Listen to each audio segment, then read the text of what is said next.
Bonjour, bon après-midi, bonsoir. Je suis Francisca Malfait, je suis généticienne. Je travaille dans un centre génétique à l'hôpital au CHU de Ghent en Belgique. Et je suis aussi directrice scientifique, directrice médicale dans la société L'air dans l'os. Aujourd'hui, je vais parler des défis qui existent quand on essaie de vivre avec une maladie rare. En tout cas, je vais utiliser ma perspective comme clinicienne généticienne. Donc, en premier lieu, qu'est-ce qu'une maladie rare?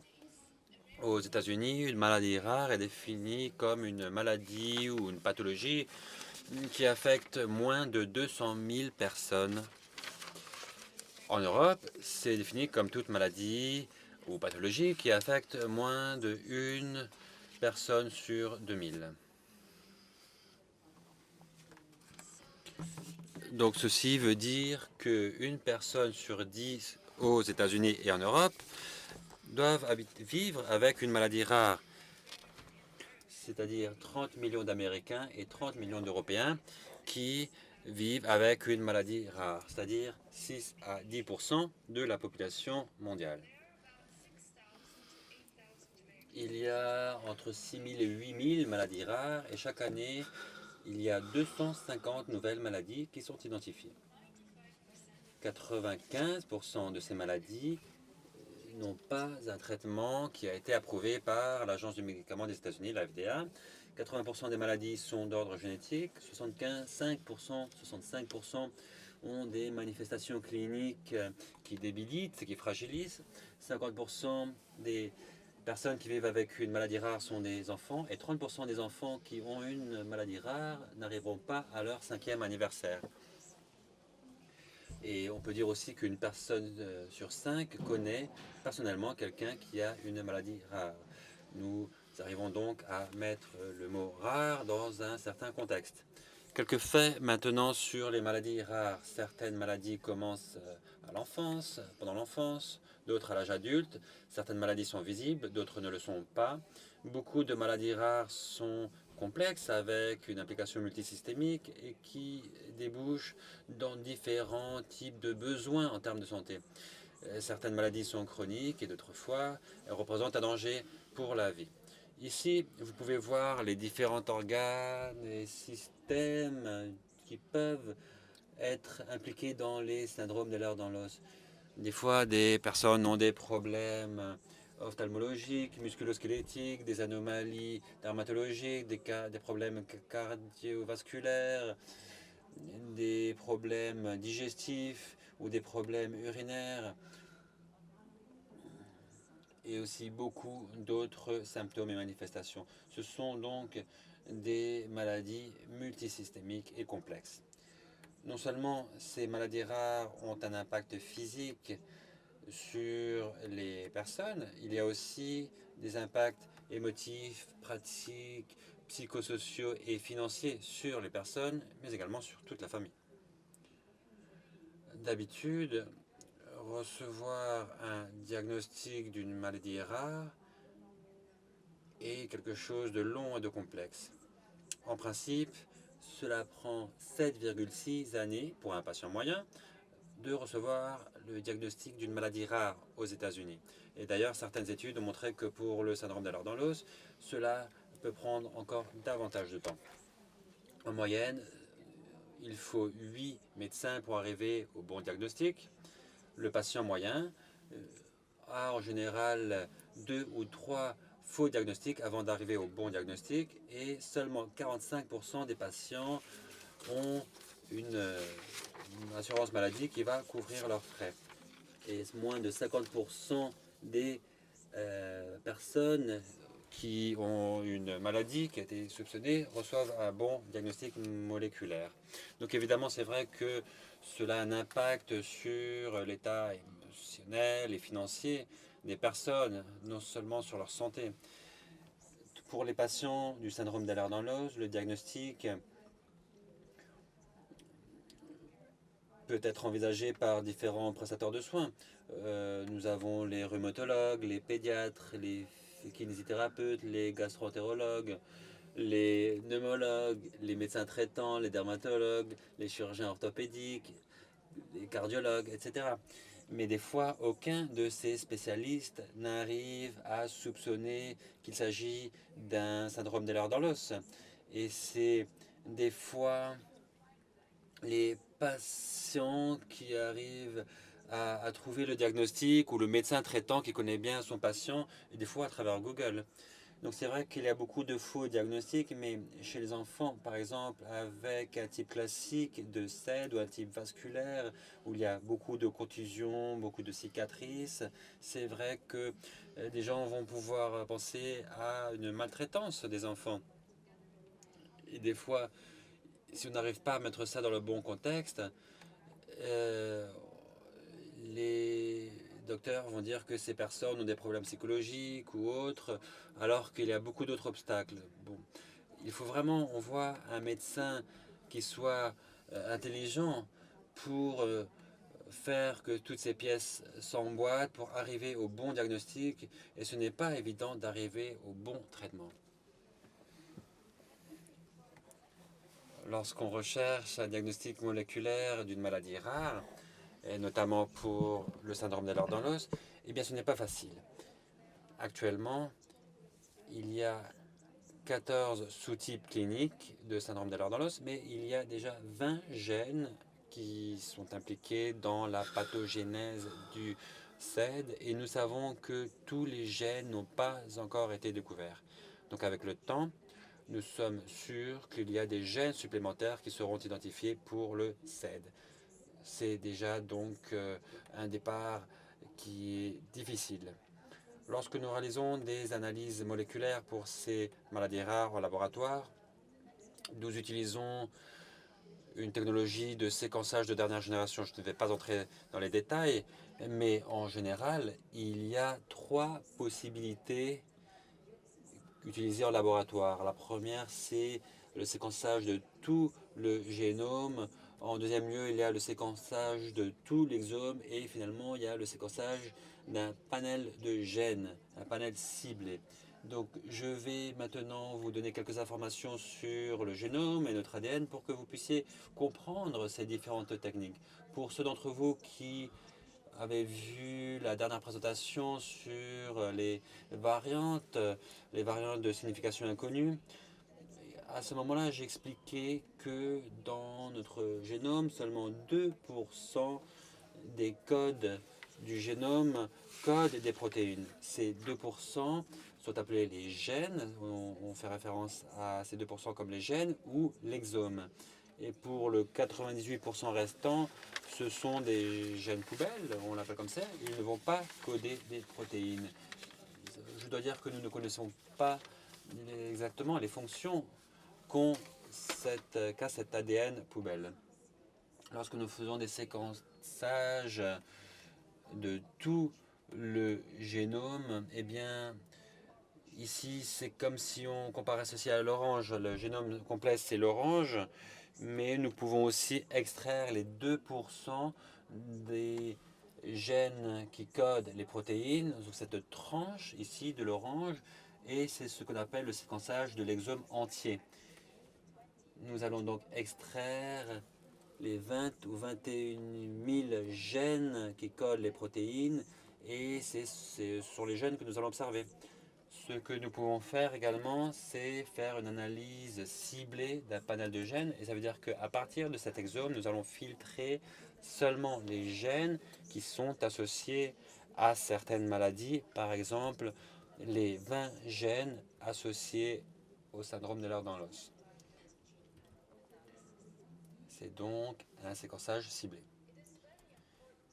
Il est très important de savoir pour les personnes qui essayent de trouver un diagnostic moléculaire pour le SED, eh bien, il faut savoir que même si on fait des séquençages très complets de tout l'exome ou du génome entier, peut-être que nous n'allons pas trouver le défaut moléculaire. Comme je l'ai expliqué, nous n'avons probablement pas identifié tous les gènes associés au SED.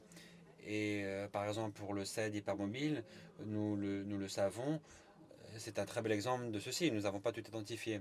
Donc, c'est vrai que même si on entre dans les détails de toutes les possibilités des tests génétiques, peut-être que nous n'arriverons à aucun diagnostic moléculaire. D'un autre côté, il y a également la possibilité qu'à travers une analyse génétique, nous puissions identifier une variante à signification indéterminée et nous ne savons pas ce qu'implique cette variante pour la santé d'une personne. Donc les variantes à signification indéterminée, c'est une variante d'un gène qui a été identifié par un test génétique, mais dont la signification pour la santé d'une personne ou d'un organisme est méconnue. Donc le médecin ne sait pas en fait ce que cela implique.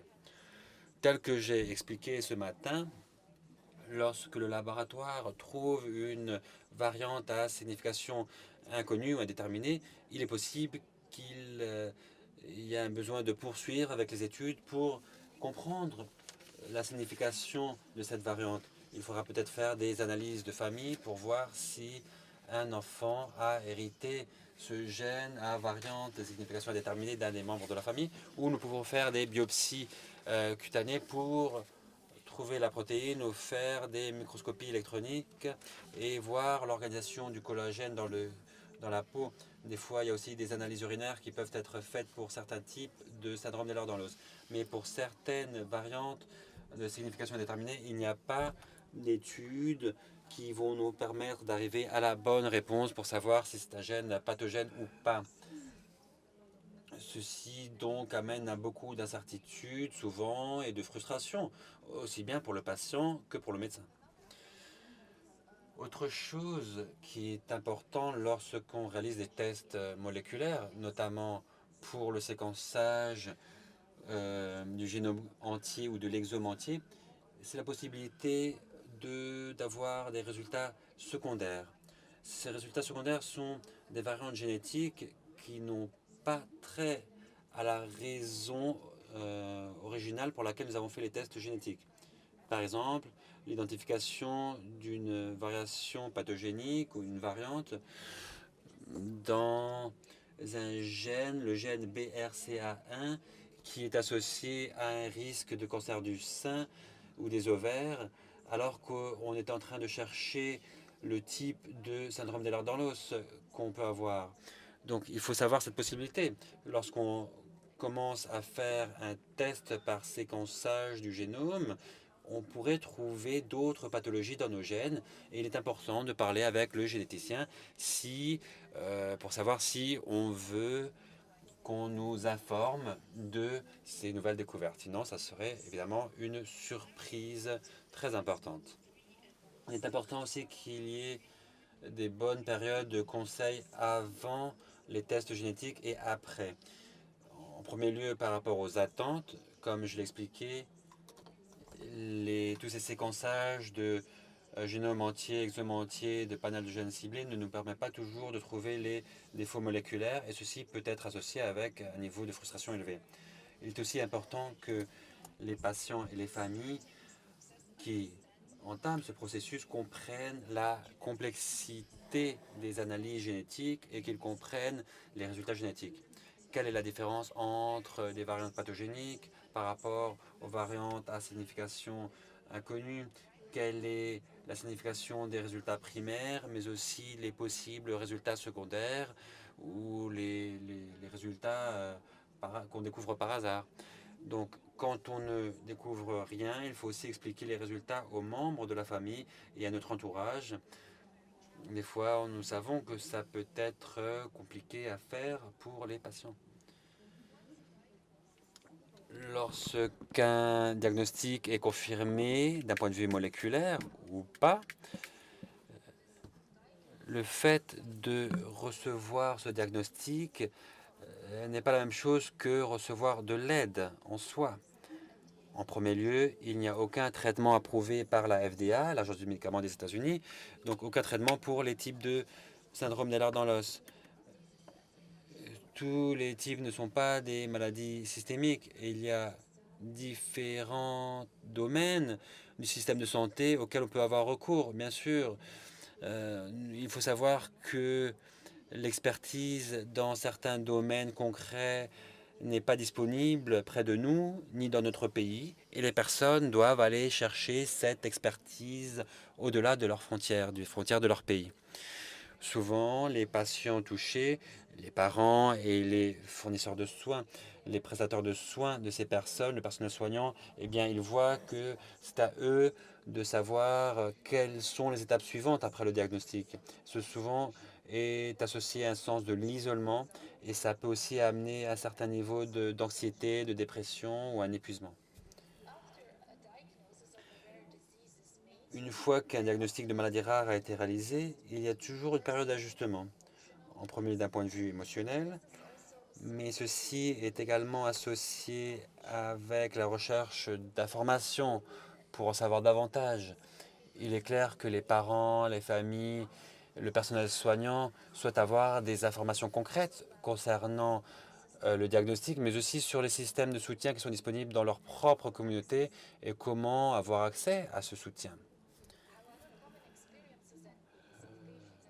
Peu importe à quel point il y a des besoins communs entre les patients, nous savons qu'il y a un manque d'informations fournies au moment du diagnostic par le personnel soignant ou par le prestataire de soins. Il y a des barrières pour accéder à des services spécifiques et nous savons qu'il n'y a pas toujours une très bonne coordination des soins. Comme résultat, les patients, le personnel soignant deviennent des patients ou un personnel soignant experts. Des fois, elles ont plus de connaissances et d'expertise dans le diagnostic par rapport au prestataire général de soins. Et ça peut amener à des relations très spéciales, très différentes, et ça peut des fois avoir un impact négatif sur les soins. Il a aussi été démontré dans les études que le personnel soignant, les patients deviennent les coordinateurs de soins pour améliorer la continuité des soins et la communication entre les différentes personnes impliquées. Par conséquent, reconnaître et donner une validité au rôle d'expert des patients ou du personnel soignant doit être essentiel pour obtenir les bons soins. Et les conseillers de soins sont très importants pour faciliter les relations et la communication entre les familles affectées et les fournisseurs de soins. Ce que nous voyons dans les maladies rares en général, mais également dans le syndrome de l'or dans l'os et les HDS, eh bien, c'est que les patients s'impliquent davantage pour arriver au bon traitement par rapport à d'autres personnes. Et les patients et la famille doivent s'impliquer, c'est en général le cas en général, ils essayent d'informer les autres, ils font des activités de plaidoyer, d'advocacy, donc pour essayer, et c'est ce qui change les rapports entre les experts et ceux qui sont supposés être profanes dans un domaine. Ceci amène donc à de différentes prestations de soins. Ceci met en avant l'importance du rôle des pairs et des activités de plaidoyer collective. Les organisations de patients comme la EDS Society, la société EDS, mais aussi les organisations locales fournissent des opportunités de créer des liens sociaux, donc à travers des conférences en direct, mais aussi à travers les réseaux sociaux, des lignes téléphoniques auxquelles où on peut se renseigner. Et ça donne aussi des opportunités pour participer à des réunions d'information, pour développer des ressources de formation, pour appuyer la recherche et effectuer donc ces activités de plaidoyer où on va essayer de communiquer autour de notre maladie. L'un des mots à la mode, c'est l'autonomisation des patients. Dans ce contexte-là, on parle aussi de participation des patients. L'OMS définit l'autonomisation des patients comme un processus à travers lequel les personnes obtiennent davantage de contrôle concernant les décisions et actions qui affectent leur santé. Le Forum européen des patients l'établit comme un processus qui aide les personnes à gagner du contrôle sur leur propre vie et qui augmente leur capacité d'agir sur des questions qui eux-mêmes définissent comme importantes. Donc on voit que c'est finalement un processus individuel et réalisé aussi en consonance avec notre entourage, la communauté. Et comment pouvons donner davantage d'autonomie aux patients avec plus de connaissances? Ceci est défini comme à quel point un patient peut comprendre, communiquer et être amené à prendre les bonnes décisions. Ici, évidemment, les organisations de patients ont un rôle important à jouer. On ne le dit jamais assez.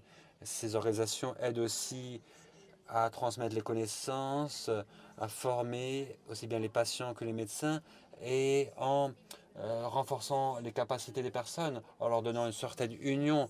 En agissant ensemble, les personnes portent une voix qu'ils n'auraient pas tout seuls.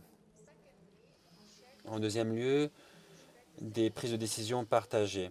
Ceci est un processus à travers lequel un clinicien et un patient vont conjointement prendre une décision après avoir parlé des différentes options, des bénéfices et risques possibles et en prenant compte des valeurs et des préférences des patients.